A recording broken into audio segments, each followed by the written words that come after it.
Hello साथियों, हमारे किरण गीत चैनल में आप सबका बहुत बहुत स्वागत करते हैं, वेलकम करते हैं और अभिनंदन करते हैं। आज आप लोगों को एक बहुत मजेदार होली गीत सुनाने जा रहे हैं। अयोध्या की होली है।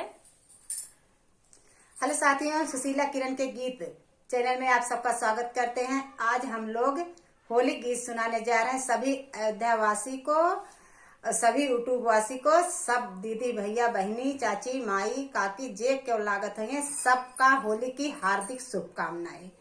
आप लोग को होली की बहुत ढेर सारी बधाई और आप लोगों को हैप्पी होली। हाँ, आप लोग हंसते रहिए, मुस्कुराते रहिए और हमेशा होली खेलते रहिए और गुजिया खूब खाते रहिए।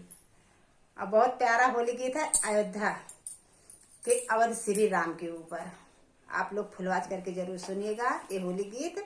इसको भगा के बस सुनिएगा, पूरा शुरू से अंत तक बिल्कुल सीरियस से आप फुलवाज करके सुनिएगा तो बहुत बहुत प्यारा होली गीत है।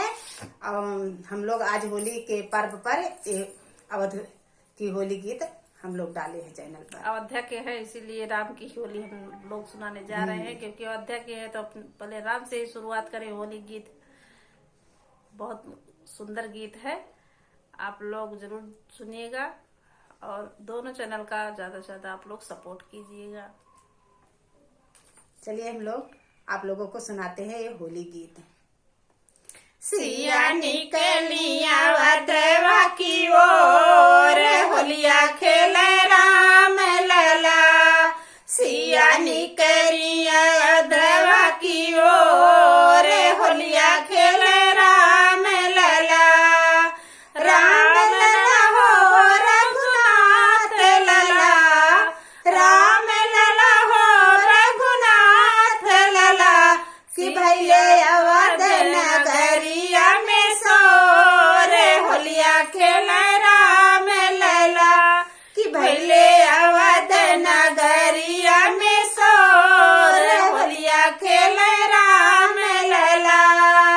सिया निकली अवधवा की ओर, होलिया खेले राम लला। सिया निकली अवधवा की ओर, होलिया खेले राम लला।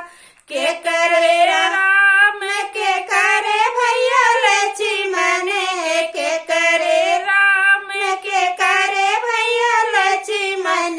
अरे के करे ही भरत भुआल, होलिया खेले राम लला। अरे के करे ही भरत भुआल, होलिया खेले राम लला।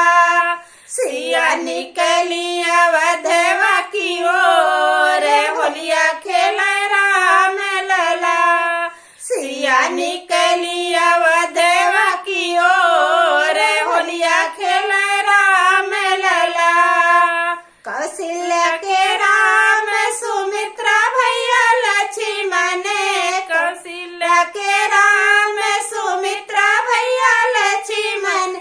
अरे कैकेयी के भरत भुआल, होलिया खेले राम लला। अरे कैकेयी के भरत भुआल, होलिया खेले राम लला।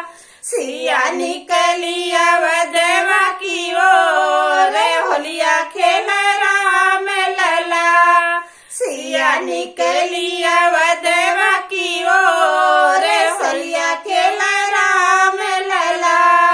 राम लला रघुनाथ लला, राम लला रघुनाथ लला। सिया निकली अवधवा की ओर, होलिया खेले राम लला।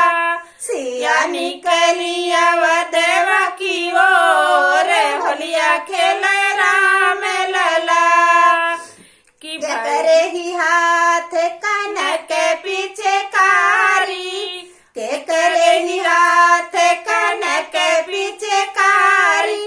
अरे के करे ही कोछवाया वीर, होलिया खेले राम लला। अरे के करे ही कोछवाया वीर, होलिया खेले राम लला। सिया निकली अवधवा की ओर होलिया खेला राम लला। सिया निकली अवधवा की ओर होलिया खेला राम लला। राम जी के हाथ कनक पिचकारी, राम जी के हाथ कनक पिचकारी। सिया जी के कोछवाया बीर होलिया खेला राम लला। सिया जी के कोछवाया बीर होलिया खेला राम लला। सिया निकली अवधवा की ओर होलिया खेला राम लला। सिया निकली अवधवा की ओर होलिया खेला राम लला। राम लला हो रघुनाथ लला, राम लला हो रघुनाथ लला। सिया निकली अवधवा की ओर होलिया खेला राम लला। सिया निकली अवधवा की ओर होलिया खेला राम लला। हेलो साथियों, ये होली गीत आप लोग फुलवात करके जरूर सुनिएगा। बहुत प्यारा, बहुत अच्छा होली गीत है। और कमेंट करके जरूर बताइएगा आप लोग कि होली गीत आप लोगों को कैसा लगा। अयोध्यावासी जरूर कमेंट करना और फुलवात करके जरूर सुनना। ये गीत आप लोगों को कैसा लगा। बहुत प्यारा होली गीत है, जरूर फुलवात करके सुनिएगा। और आप लोगों की होली की ढेर सारी शुभकामनाएं। शुभकामनाएं। फिर मिलेंगे किसी और गाने के साथ, तब तक के लिए धन्यवाद।